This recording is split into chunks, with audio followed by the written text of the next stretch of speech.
Next up, we have Sandhya Yadav from Agra.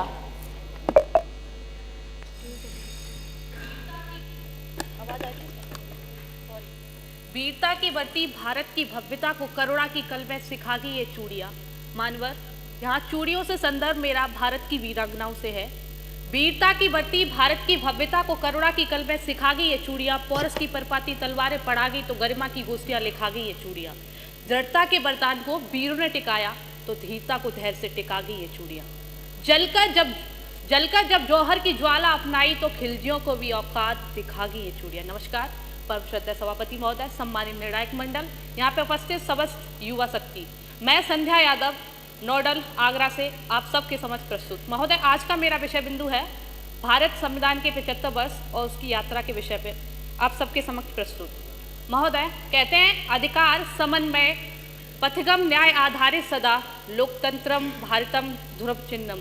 इसका अर्थ है भारत का संविधान अधिकार और समन्वय का मार्गदर्शन करता है, जो न्याय पर आधारित, जो संविधान एक ध्रुव की भांति है जो हमको दिखाता है।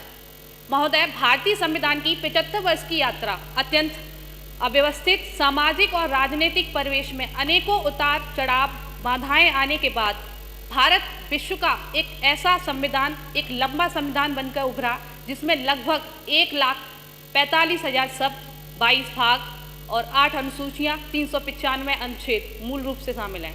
इस प्रकार की विषमताओं के साथ होते हुए भी भारत एक अपनी नई पहचान बनाता है, एक संप्रभु समाजवाद, धर्मनिरपेक्ष और लोकतांत्रिक गणराज्य के रूप में।